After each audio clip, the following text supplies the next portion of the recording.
Zdravíme všetkých milovníkov domáceho varenia a pečenia. Sme tu opäť s ďalším videoreceptom a rozhodli sme sa znova siahnuť na jedlo, ktoré je, dá sa povedať, už legendárne, a sú to slivkové gule. No a zo zvyšného cesta, ktoré nám zostane, sme sa rozhodli spraviť ešte ako bonus šúlance s orechami. Na začiatok budete potrebovať 900 g zemiakov, ktoré si môžete buď uvariť v šupke, alebo klasickým spôsobom, tak ako sme to spravili my.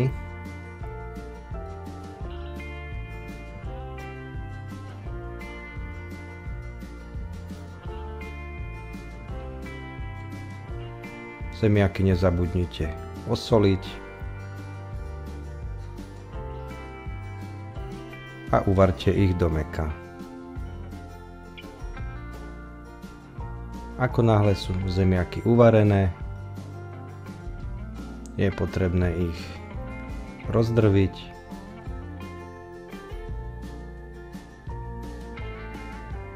a čo je veľmi dôležité, nechať vychladnúť tak, aby boli úplne chladné.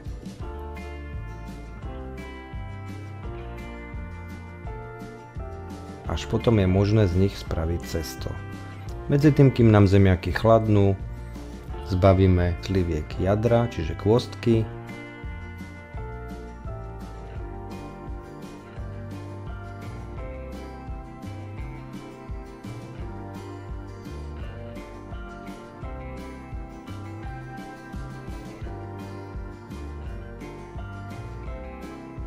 Podarilo sa nám tentokrát zohnať iba takéto väčšie slivky, takže potom ich budeme musieť krájať na menšie kúsky.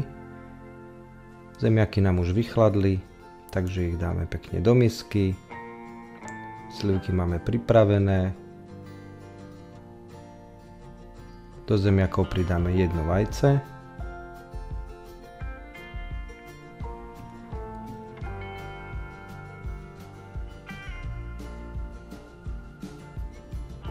A následne pridáme soľ, naozaj už len trošku soli, pretože voda bola osolená.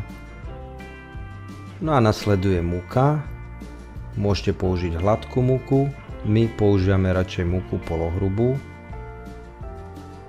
No a odporúčame vám pridať 300 g múky, viac určite nie, pretože potom by bolo cesto príliš tuhé a časť múky si cesto ešte naberie, keď ho budete spracovávať na pomúčenej doske, takže 300 g bohate stačí na množstvo 900 g zemiakov. No a nasleduje klasická ručná práca a po niekoľkých minútach sa vám podarí vytvoriť cesto, ktoré je kompaktné, nelepí sa, drží pohromade.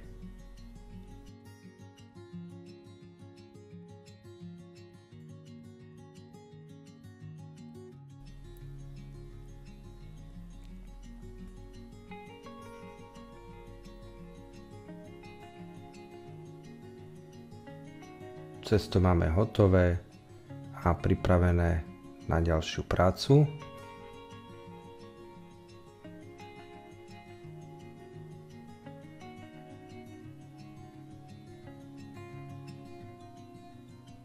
No a nasleduje proces, kedy si cesto na pomúčanej doske vyvaľkáme, ideálne na hrúbku približne 0,5 cm, tak aby nebolo príliš hrubé ani príliš tenké,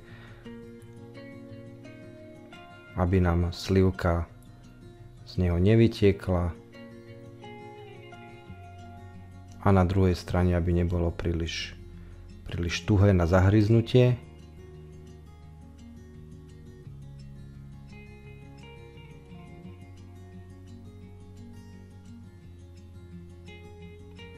Niektorí nám píšete, že dávame na pomúčenie príliš veľa múky, ale my sme zasa toho názoru, že pokiaľ chcete s cestom dobre pracovať a nechcete, aby sa vám lepilo na valček, na dosku, tak radšej dať múky viac, pretože to cesto už múku potom neabsorbuje a vlastne zostáva na okrajoch. Cesto si potom takto pekne nakrájame na pravidelné trojuholníky alebo štvorce. No a keďže sa nám nepodarilo zohnať menšie slivky, tak takto veľkú slivku si radšej ešte narežeme na polovicu, tak aby sa nám dobre formovali samotné slivkové gule.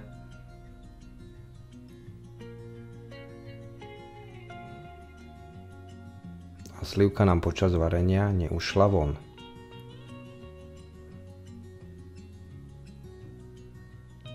Keďže sa jedná o slivky čerstvé a my máme radi sladké, tak ešte odporúčame k slivke prisypať trošku cukru, ale to je naozaj čisto ľubovoľné.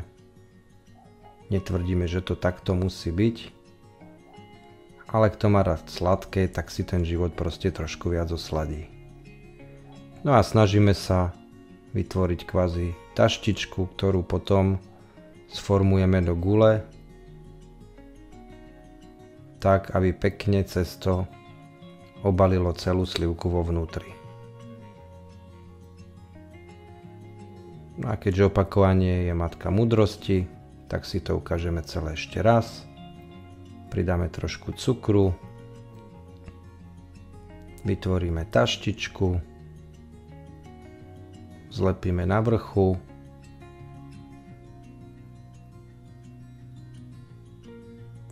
a snažíme sa vytvarovať guľku.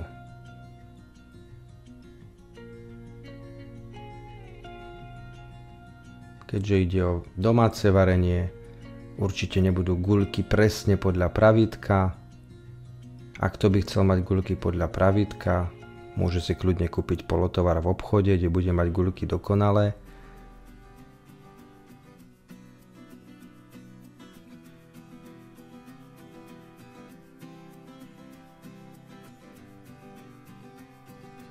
Ale to už nebude samozrejme domáce varenie. No a takto máme guľky pripravené.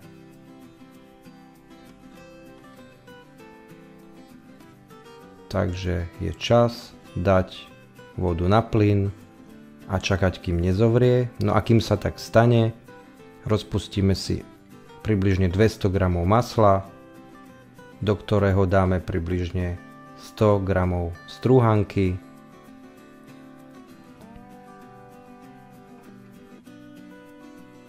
no a túto strúhanku pražíme, samozrejme za stáleho miešania, aby neprihorela. Tento proces trvá približne 5 až 8 minút. No a to, že strúhanka je hotová, vidíte podľa toho, že dostane peknú hnedú farbu. No a pred koncom celého procesu ešte pridáme 100 g cukru,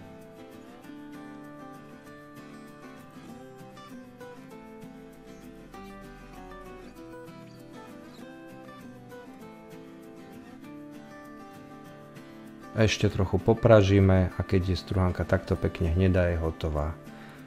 Voda nám už vrie, opäť dáme trošku soli, no a pridávame samotné slivkové gule a čaro tohto jedla je jednoducho v tom, že ako náhle sú slivkové gule uvarené, pekne vám vyplávajú na povrch. Pokiaľ ich dáte do hrnca, ešte odporúčame drevenou vareškou trošku im pomôcť, trošku ich zamiešať, aby sa neprilepili na dno hrnca. Ako náhle vyplávajú, necháme ich minútku, dve povariť, obalíme v strúhanke, no a tu už vidíte výsledok. No a z cesta, ktoré nám zvyšilo, pretože sme vám slúbili, že urobíme aj šulance, a na šulance ako aj na slivkové gule sa používa ten istý typ cesta, pokiaľ teda hovoríme o zemiakovom ceste.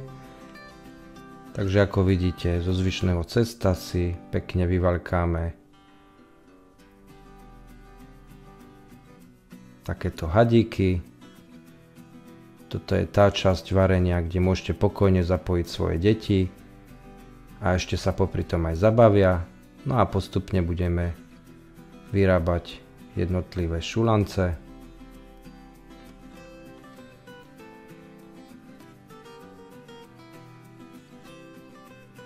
ktoré sa budeme snažiť držať oddelené od seba, aby sa na seba nelepili.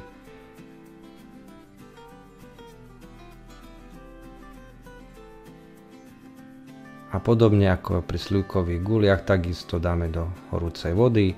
Ako náhle sú uvarené, vyplávajú na povrch, povaríme ešte minútku, dve a dielo je hotové.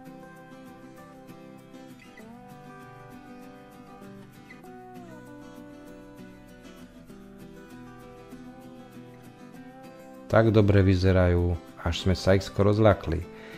Na šulance potom dáme maslo, no a samozrejme vlašské orechy, ktoré sú pekne namleté, postrúhané. No a už podľa chuti, kto má ako rád, si pridá cukor. Ako som spomínal, my máme radi sladšie, takže si pridáme cukru viac.